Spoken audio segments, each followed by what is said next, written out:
कुछ लोग तुम्हें समझाएंगे, कुछ तुमको खौफ दिलाएंगे, जो है वो भी खो सकता है। और इस राह में रहजन है इतने, कुछ और यहाँ हो सकता है। चुनावी परिणाम क्यों नहीं बदले जा रहे हैं? ये जो वोट चोरों की सरकार है, ये जनता के द्वारा तो चुनी गई सरकार है नहीं। जहां कांग्रेस की जीत हो जाती है वहां पर ठीक है। चुनाव आयोग को तो संविधान का पुत्र होना चाहिए ना, भाजपा का पुत्र क्यों हो रहा है? जेब कतरा सबसे पहले जब बस में जेब काटने के लिए चढ़ता है तो क्या कहता है?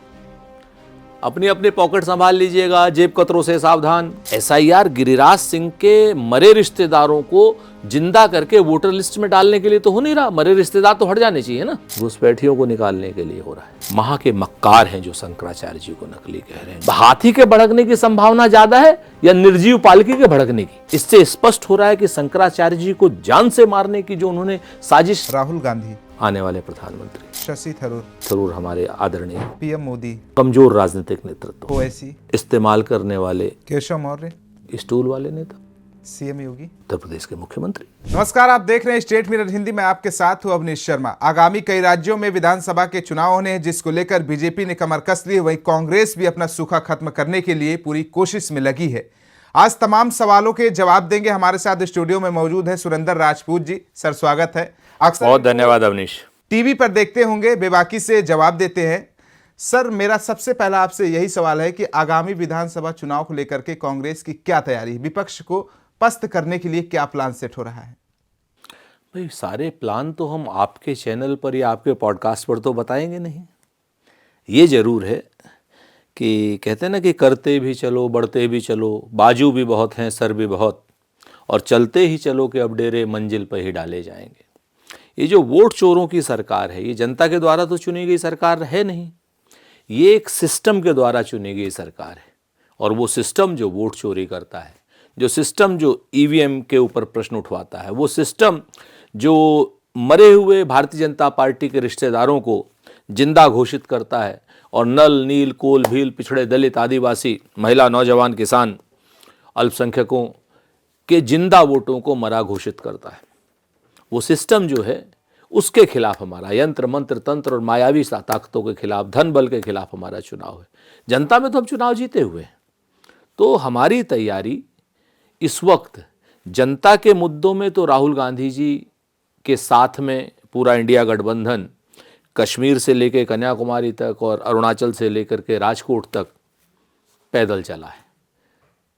लेकिन ये जो मायावी मुद्दे हैं, वोट चोरी के मुद्दे हैं, एसआईआर के तरीके से बेईमानी है, इन सब के खिलाफ हम तैयारी जरूर कर रहे हैं, पूरी तैयारी कर रहे हैं। राहुल गांधी जी ने कई प्रेस कॉन्फ्रेंस आपने सामने देखी होंगी, वो भी की हैं।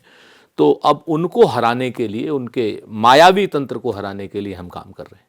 सर, कांग्रेस जो राहुल गांधी मेहनत भी कर रहे हैं, लगातार लोगों के बीच जा रहे हैं, मगर वो चुनावी परिणाम क्यों नहीं बदले जा रहे हैं?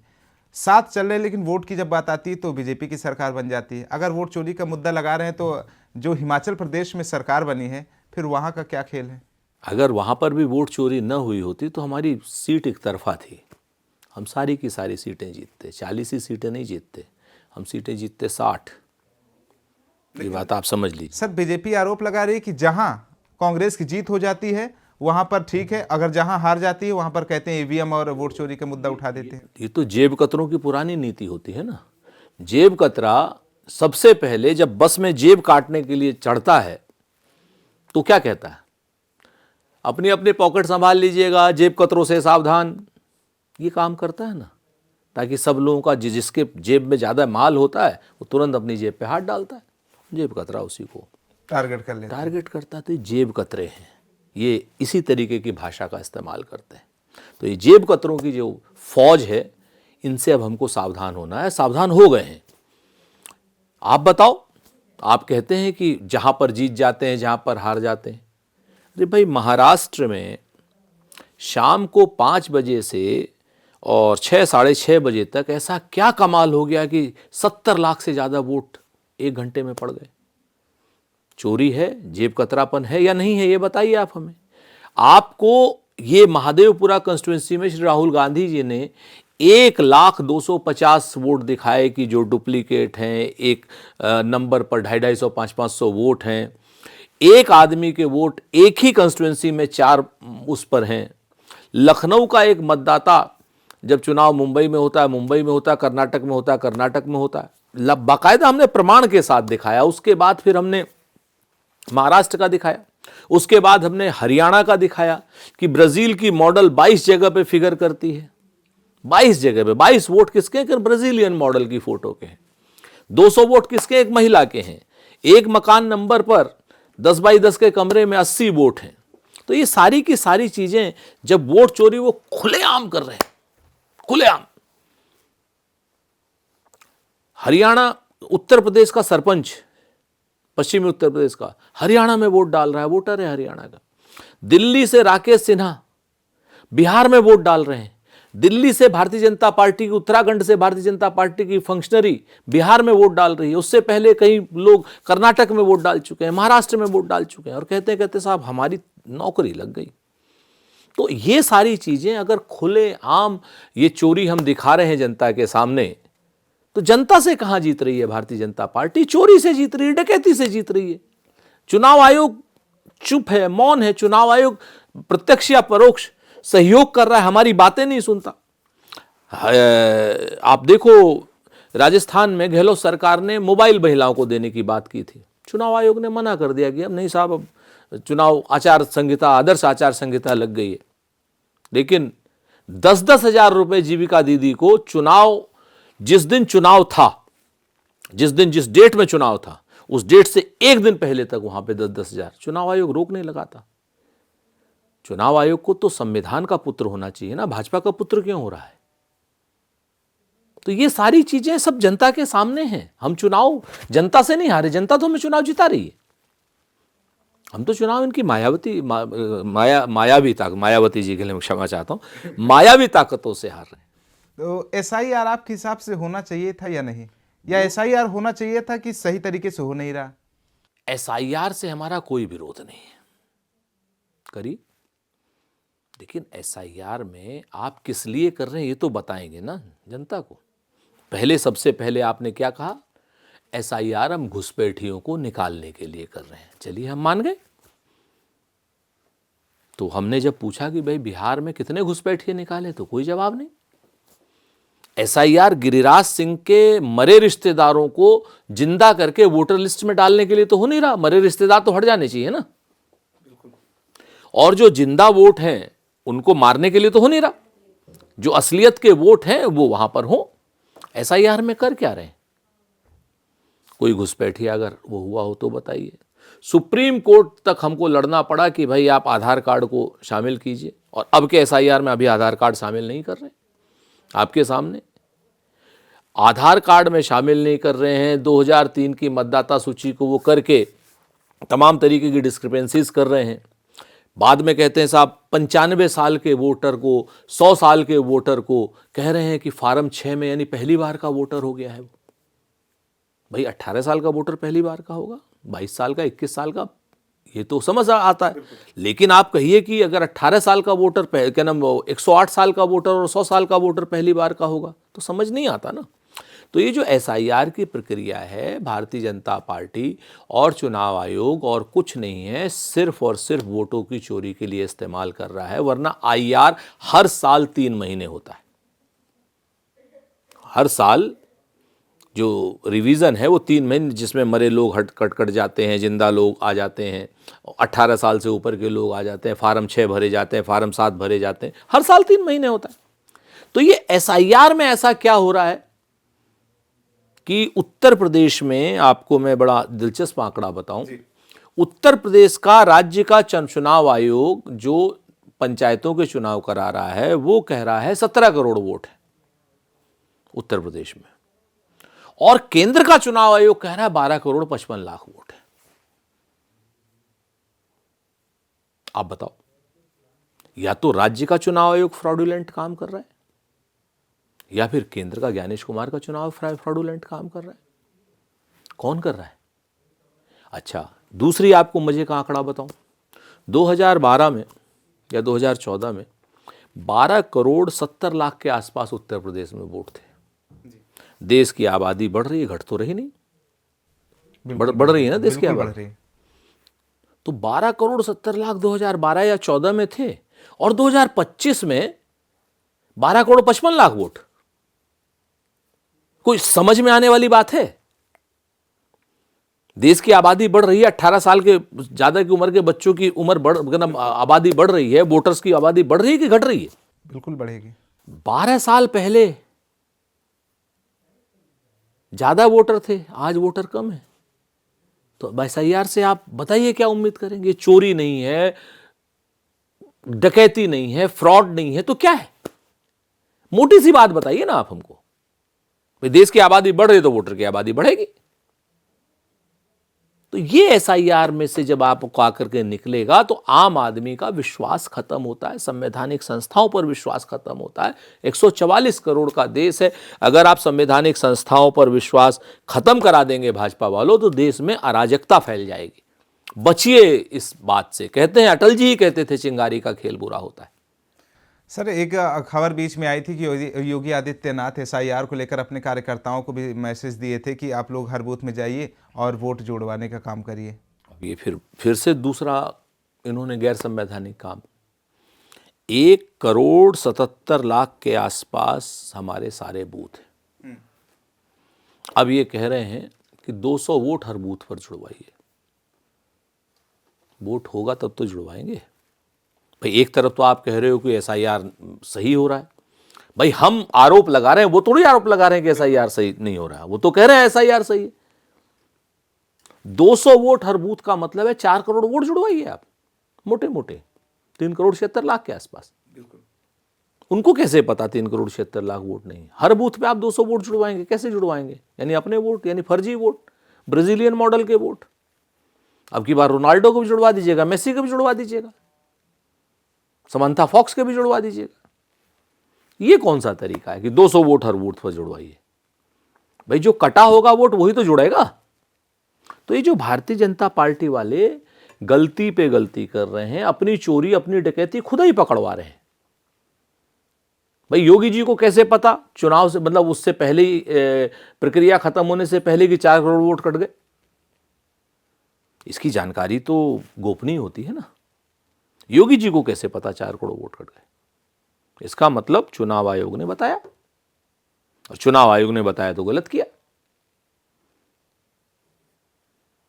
तो ये सवाल और ये जवाब चुनाव आयोग को देने चाहिए। आप सवाल पूछते हैं, आपका जवाब नहीं देगा। हम सवाल पूछते हैं, हमारा जवाब नहीं देगा। लेकिन ज्ञानेश गुप्ता जी कहेंगे राहुल गांधी 7 दिन के अंदर ये करें वो करें। आप बताओ, आपके सामने मुद्दे की बात नहीं बता रहे। उत्तर प्रदेश में डिटेंशन सेंटर बनवा दिए योगी जी ने, घुसपैठिए पकड़े जाएंगे वो ये चुनाव वोटर के जरिए। अब कहते हैं कि SIR जो है वो घुसपैठियों के लिए थोड़े है। तो मैं योगी जी को भी, मोदी जी को भी और ज्ञानेश गुप्ता जी को भी आपके माध्यम से स्पष्ट बताना चाह रहा हूं, असम में 20 दिसंबर 2025 में आदरणीय मोदी जी गए, उन्होंने जनसभा संबोधित की। उन्होंने कहा ये SIR जो है ना, घुसपैठियों को निकालने के लिए हो रहा है। तो भाई ज्ञानेश गुप्ता जी, योगी जी और भाजपा के प्रवक्ता जो कहते हैं कि SIR घुसपैठ के लिए नहीं हो रहा, तो इसका मतलब मोदी जी गलत है। मोदी जी कह रहे हैं उसके लिए हो रहा है। और असम में 2 जगह, मतलब सारे अखबारों में, चाहे इंडियन एक्सप्रेस ले लो, हिंदुस्तान टाइम्स ले लो, टाइम्स ऑफ इंडिया मैंने पढ़ा नहीं, लेकिन इन 2 में तो प्रोमिनेंट तरीके से था। तो भाजपा वाले और चुनाव आयोग वालों को जो सवालों के जवाब विपक्ष के देने चाहिए वो नहीं दे रहे। अब SIR में एक चीज और मजे की बात बताएं आपसे, कि ज्ञानेश गुप्ता जी ने भी 6 महीना पहले कहा, किसी ने सवाल पूछा आप जैसे पत्रकार ने कि भाई आप ये जो एक सर्टिफिकेट था software, duplicate software, duplication software, उसका इस्तेमाल कर, वो तो कूड़ा है, हमने खत्म कर दिया, 2023 के बाद यूज ही नहीं किया, कूड़ा सॉफ्टवेयर है।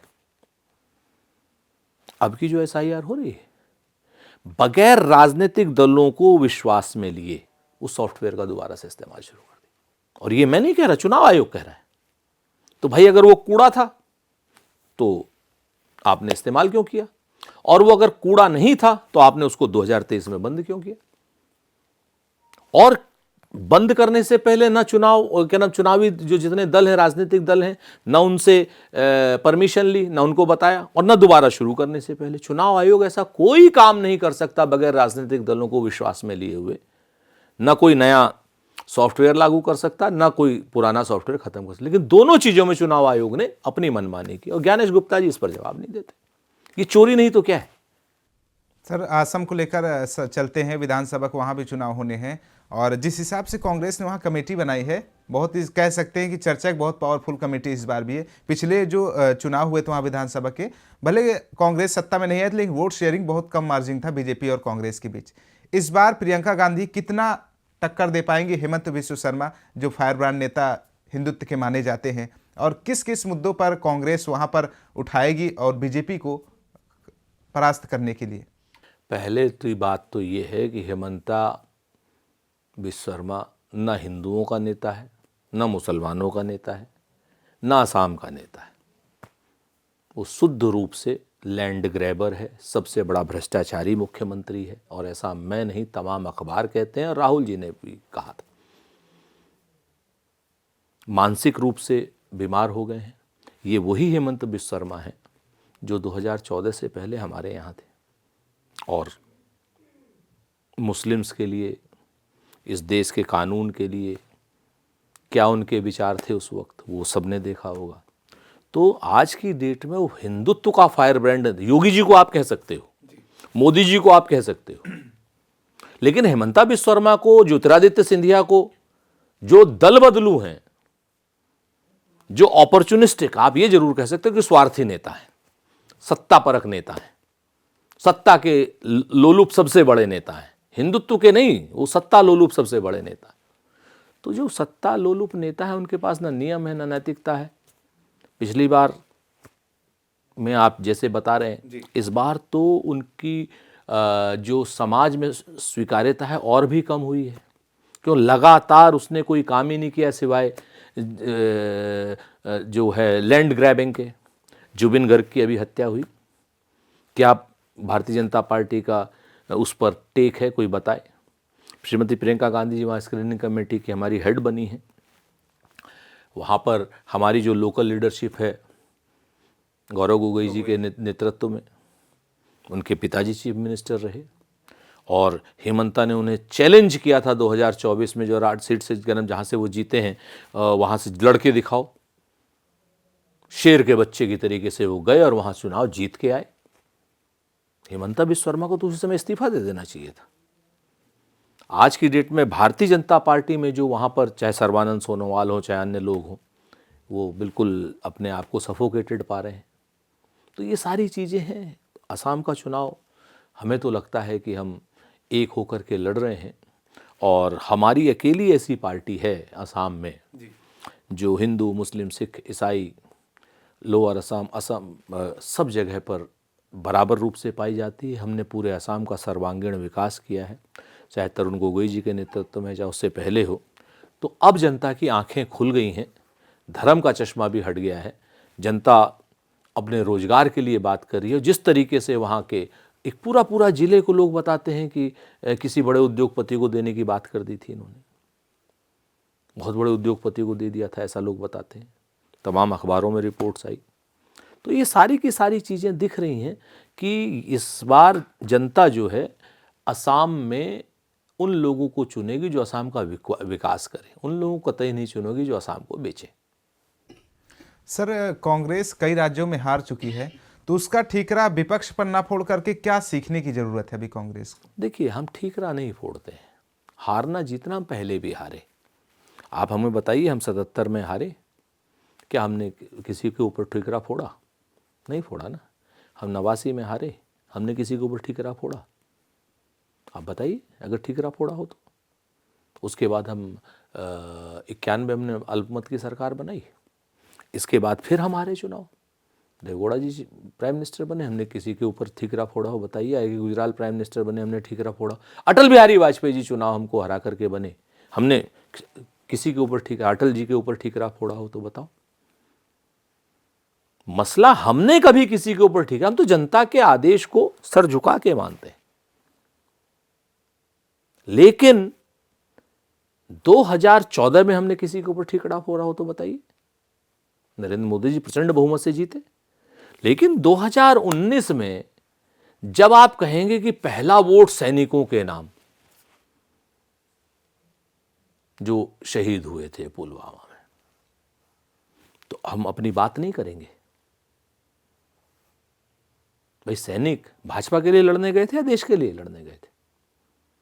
सैनिक हमारा देश में शहीद हुआ कि भाजपा पर शहीद हुआ? तो भाजपा को माफी मांगनी चाहिए। भाजपा ने संविधान विरोधी कृत्य किया है, तो हम इस बात को कहेंगे तो हम कह रहे हैं कि हम ठीकरा फोड़ रहे हैं? नहीं। उसी तरीके से आप लगातार आप देखिए, झूठ से, छल से, कपट से, प्रपंच से, माया से, इन सब चीजों से अगर आप सरकार बनाएंगे तो हम आपके ऊपर आरोप लगाएंगे ना। बाकी जनता अगर हमें हार देगी तो हम तो स्वीकार करते हैं। हमने तो आपको सिलसिलेवार बता दिया, 77 से लेकर के और 2004 तक सिलसिलेवार बताया। आप एक हमको बता दीजिए कि हमने विपक्ष के ऊपर ठीकरा फोड़ा। इंदिरा जी हारी, हट गई, इंदिरा जी को जेल भेजा इन लोगों ने। उसके बाद क्या हुआ आपके सामने? तो हम ठीकरा नहीं फोड़ रहे हैं उनके ऊपर, वो लोग गलत काम कर रहे हैं। नहीं, जैसे ईवीएम का मुद्दा उठा दिया आपने। नहीं तो हम एक बात बताइए, अगर मुद्दा ईवीएम का, एसआईआर में चुनाव आयोग का मुद्दा अगर है तो वो नहीं उठाए। हम तो प्रमाण दे रहे हैं आपको। ईवीएम पर भी हमने प्रमाण दिए आपको। ईवीएम पर अगर आप ध्यान से देखिए कि जब ईवीएम को वो किया जाता था, सेट किया जाता था, तो वोट किसी का भी डालो, भाजपा के खाते में क्यों जाता था? ये तो आप ही लोग दिखाते हैं, हम थोड़ी दिखाए हैं। हमारे पास तो ऐसी चीज नहीं है कोई। उसके बाद अब तो एसआईआर में महादेवपुरा में 1,250,000 वोट हमने साफ दिखाए डुप्लीकेट है। हमने हरियाणा में 19 लाख वोट साफ दिखाए डुप्लीकेट है। और ये हमारा डाटा तो है नहीं, चुनाव आयोग का डाटा है। हरियाणा जैसे चुनाव में अगर 19 लाख वोट डुप्लीकेट होंगे और 1,12,000 से हम चुनाव हारेंगे कुल मिलाकर के, तो हम सवाल नहीं उठाएंगे क्या? भाई हम तो सवाल उठाएंगे, और हम प्रमाण के साथ सवाल उठा रहे हैं, चुनाव आयोग के डेटा के साथ। चुनाव हम अगर महाराष्ट्र में 5 साल में 32 लाख वोट बढ़ेंगे और 5 महीने में 40 लाख वोट बढ़ेंगे, 42 लाख, तो हम सवाल नहीं उठाएंगे। अब इसको आप ठीकरा फोड़ना कहेंगे तो ये तो आपका विषय है, आप कुछ भी कहिए, लेकिन हम तो प्रश्न उठाएंगे। आज की डेट में प्रो इनकम्बेंसी एक नया सब क्वाइन कर लिया आपने कि साहब एंटी नहीं है, अब तो मोदी जी की प्रो इनकम्बेंसी है। भैया प्रो इनकम्बेंसी अपने आप हो जाएगी जब एक एक विधानसभा में आप 30-30 हजार वोट बढ़ा लेंगे। आपको मालूम है महाराष्ट्र में जो 120 सीटें वो जो जीती है, क्या नाम, भाजपा, हर सीट पर इनके 10,000 12,000 उससे वोट ज्यादा बढ़े हैं। 29,000 वोट देवेंद्र फडणवीस की कंस्टिट्यूंसी में बढ़े हैं। 5 महीने में ऐसा कौन सा कमाल हो गया? 29,000 वोट बढ़ गए 5 महीने में एक कंस्टिट्यूंसी में। तो ये जो मायावी तंत्र है, अब इसको हमने पकड़ लिया है, अब आगे नहीं कर पाएंगे लोग। बंगाल में भी नहीं कर पाएंगे, यूपी में भी नहीं कर पाएंगे, असम में भी नहीं कर पाएंगे। सर अगर मैं बात करता हूं केरल में, वहां भी विधानसभा के चुनाव होने हैं। शशि थरूर को लेकर की जो चर्चा हो रही है, लोग कह रहे हैं कि जब से उनको ऑपरेशन सिंदूर में भेजा गया तब से उनका रुख थोड़ा से कांग्रेस से नाराज चल रहे हैं, और केंद्र नेतृत्व और प्रदेश के नेतृत्व से कुछ अभी एक मीटिंग में भी वो शामिल नहीं हुए थे। तो इस चर्चाओं का क्या है? देखिए, शशि थरूर हमारे नेता हैं, हमारे सांसद हैं। अब उनकी और नेतृत्व के बीच की क्या बात है, इस पर तो मैं टिप्पणी करने योग्य नहीं हूं। लेकिन एक चीज़ तो मैं बताऊं कि शशि थरूर साहब को कांग्रेस ही लेकर के आई। कांग्रेस के ही 3 बार के सांसद हैं शशि थरूर जी, और बहुत विद्वान नेता हैं शशि थरूर जी। अच्छी बातें करते हैं, अच्छे काम करते हैं। और शशि थरूर साहब आगे क्या करेंगे, आगे क्या नहीं करेंगे, तो शशि थरूर साहब को तय करना है। लेकिन शशि थरूर हमारे एक बड़े ही अच्छे नेता हैं। बाकी रही 4 बर्तन जहाँ पर रहते हैं तो खटकेंगे ही। चुनाव आ ही रहा है। चुनाव में जिस तरीके से लोकल बॉडीज़ के चुनाव में कांग्रेस को अप्रितम सफलता मिली है, वहाँ पर हमने एलडीएफ को बुरी तरीके से परास्त किया है। तो हमें पूरी उम्मीद है कि आने वाला समय जो है वहाँ कांग्रेस का है, और कांग्रेस वहाँ चुनाव जीतेगी। और शशि थरूर जी से भी हमारी पूरी उम्मीद है कि जो वो शशि थरूर जिसने मोदी जी को शिवलिंग पे चढ़ा हुआ बिच्छू कहा हो, कहा हो कि जिसको हटाने के लिए हम जूता भी नहीं मार सकते।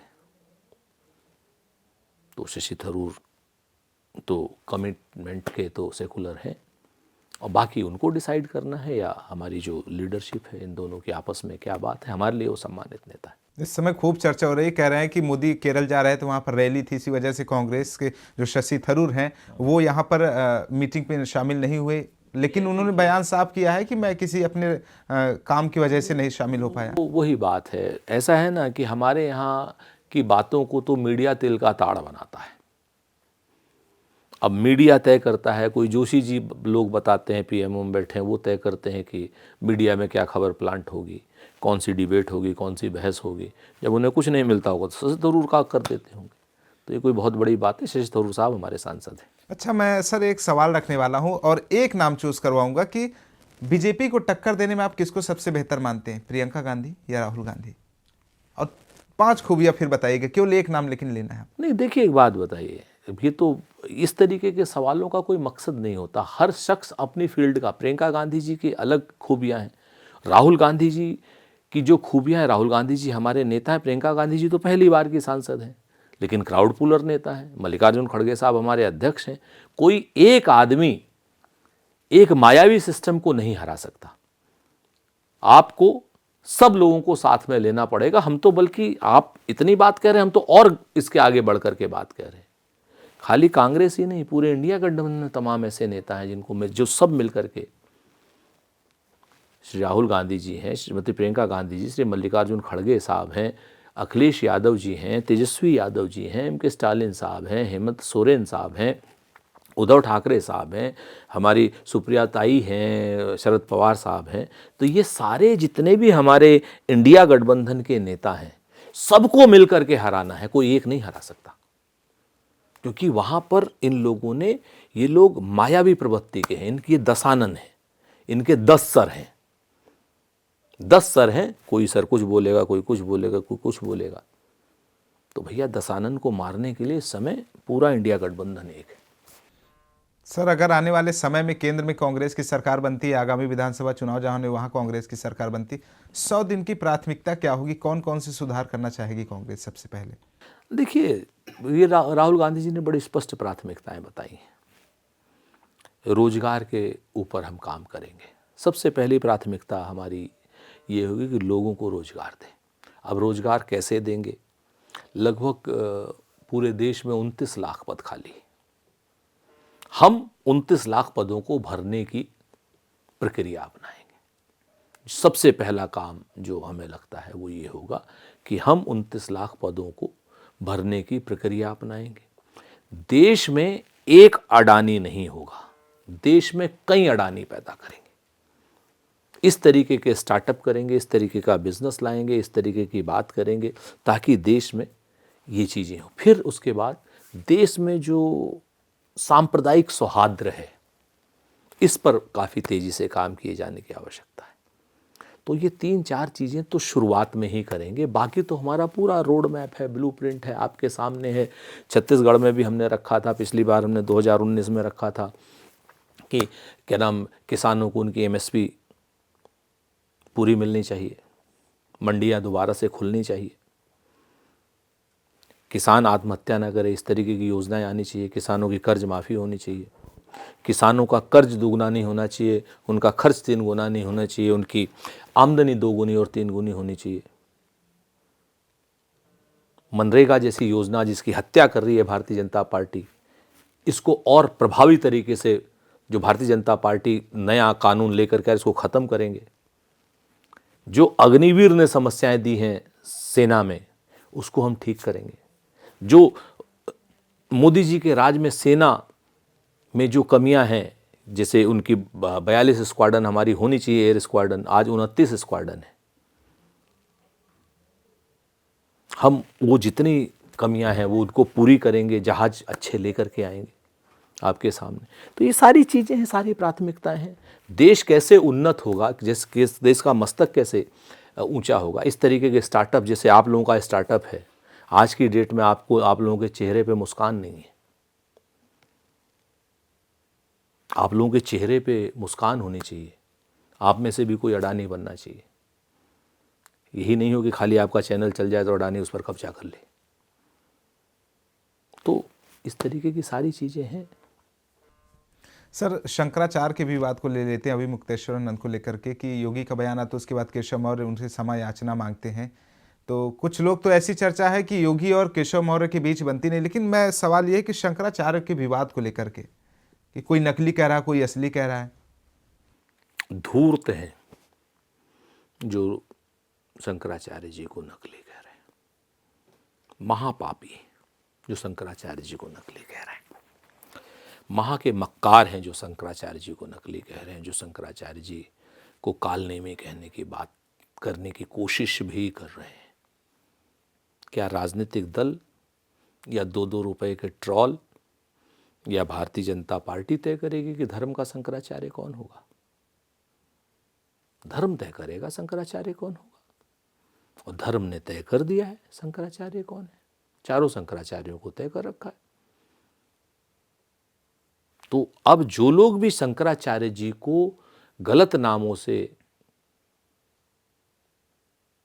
कहने की कोशिश कर रहे हैं, अब्यूज करने की कोशिश कर रहे हैं, वो पाप के भागी भी होंगे, श्राप के भागी होंगे, नरक के भागी भी होंगे। मैं आपको बड़ी स्पष्ट बात बताऊं, आपके सामने रखता हूं कि शंकराचार्य जी का जो विवाद है वो विवाद है क्यों।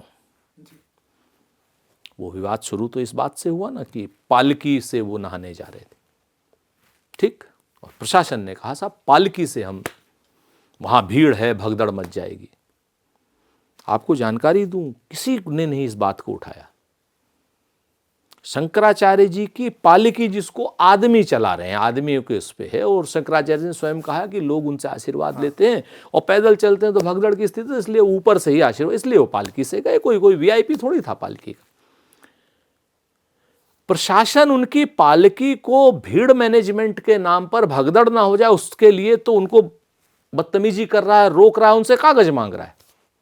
और उसी के 2 घंटे बाद सतुआ बाबा है कोई, लोग बताते हैं, हाँ सतुआ बाबा है कोई, वो मेला प्रशासन में हाथी पे चढ़ करके आता है। डीएम साहब रोटी बनाने गए थे। डीएम साहब रोटी बनाते हैं उसके यहाँ, वो भी आप कर लीजिए, हम नहीं उस पे करते हैं, लेकिन हाथी पे चढ़ के, इतनी भीड़ के बीच में पालकी नहीं जा सकती जहां वहां हाथी जा रहा है और प्रशासन हाथी ले जा रहा है। हाथी अगर भड़क गया तो हाथी के भड़कने की संभावना ज्यादा है या निर्जीव पालकी के भड़कने की? तो सतुआ बाबा का हाथी, चूंकि वो सत्ता के नजदीक है सतुआ बाबा, और शंकराचार्य जी की पालकी नहीं जा सकती, सतुआ बाबा का हाथी जा सकता है। इसका जवाब ना प्रशासन के पास है, ना भाजपा के पास है, ना किसी के पास है। सत्ता के नजदीक जो है वो अपना हाथी भी ले जाए, और जो धर्म के नजदीक है वो पालकी भी न ले जाए।